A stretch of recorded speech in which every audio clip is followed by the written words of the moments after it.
Orúkọ mi ni Ayọ̀dèjì Ológun tí mo jẹ́ oníròyìn àti ajàfún ẹ̀tọ́ ọmọnìyàn.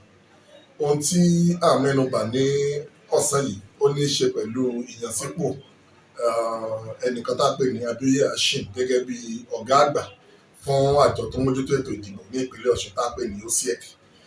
Ó ṣeni láàánú pé àwọn olóṣèlú wa ò kì í kọ́gbọ́n, wọn sì kì í fi àṣìṣe àwọn mìíràn wọn kì í fi kó jẹ́ ìtọ́ka láti ṣe déédéé nígbà táwọn náà bá ń ṣe ìpinnu. Tá a bá gbàgbé pé ní bí ọ̀sẹ̀ mélòó kan sẹ́yìn, ìjọba àpapọ̀ yan àwọn tí ó máa mójútó ètò ìdìbò ní ìpínlẹ̀ kọ̀ọ̀kan tá a pè ní resident electoral commissioner. Aṣòfin àgbà Fẹ́mi Fálànà àti àwọn míín sì pariwo síta pé àwọn tẹ́ ẹ̀ ń yàn gẹ́gẹ́ bí ọ̀gá àgbà fún ètò ìdìbò ní àwọn ìpínlẹ̀ tá a pè ní rẹ́ẹ̀kì yìí, ẹmọ ẹgbẹ́ òṣèlú ni wọ́n, kò sì tọ̀nà, kò bójúmu.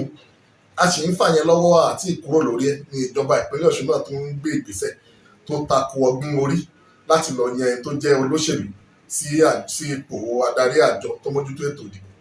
Hassim Abioye olóṣèlú ni, kò sí fìbò ṣáájú òbò, nígbà tá a ń dìbò àti lẹ́yìn ìbò. Kódà bá a ṣe ń sọ̀rọ̀ lọ́wọ́ yìí, amúgbálẹ́gbẹ̀ẹ́ ló jẹ́ àbí olùdámọ̀ràn ló jẹ́ nínú ìjọba Gomina Adeleke. Ẹ wá lọ yan olóṣèlú bẹ́ẹ̀ gẹ́gẹ́ bí ọ̀gá àgbà fún àjọ OSIEC tí ó máa mójútó ètò ìdìbò ní ìpínlẹ̀ Ọ̀ṣun.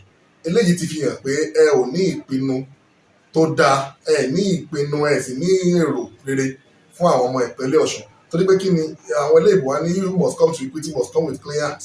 Ẹni tí ò bá ṣèlú ní gbọ́dọ̀ jẹ́ ẹni tí ò lè dá lé apá kan kó ro apá kan sí. Kò sí bí ọmọ ẹgbẹ́ òṣèlú kan ṣe lè jẹ́ olórí àjọ tó mójútó ètò ìdìbò kó wá di ìgbà ìdìbò kí ẹni bẹ́ẹ̀ má ṣe àǹfààní fún ẹgbẹ́ tó fi sípò. Ẹnikẹ́ni tó wu Gomina Adeleke gẹ́gẹ́ bí gómìnà ló lè yàn sípò, ṣùgbọ́n kò gbọdọ̀ jẹ́ olóṣèlú.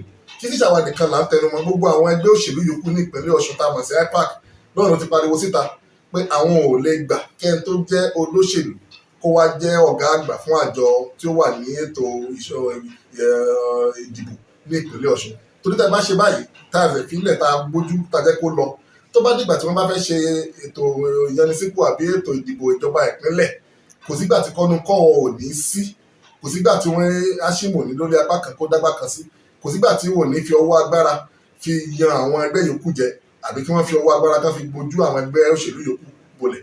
Torí náà la ṣe ń pe gómìnà ìpínlẹ̀ Ọ̀ṣun Gomina Adeleke láti tú oorun sùn, láti tú èrò rẹ̀ pa, láti rí i pé òun yẹn ẹlòmíràn sípò àgá àgbà àjọ OSIEC tí ò kì í ṣe olóṣèlú. Ẹni tí báwo kò mú, ṣùgbọ́n ẹni náà gbọdọ̀ jẹ́ olóṣèlú tí àwọn èèyàn mọ̀, gbọdọ̀ jẹ́ ẹni tí ò ní àfarajọ òṣèlú rárá.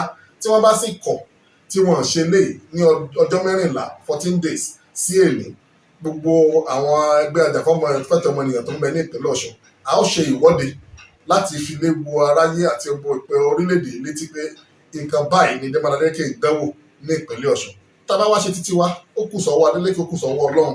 Torí tó bá padà dìgbà ìdìbò ìjọba ìpínlẹ̀ tí wọ́n bá ṣe ètò tí ò ṣe tẹ́wọ́gbà fún aráàlú, yóò wà lákọọ́lẹ̀ pé a sọ fún wọn tó di pé wọ́n gbé ìgbésẹ̀ náà.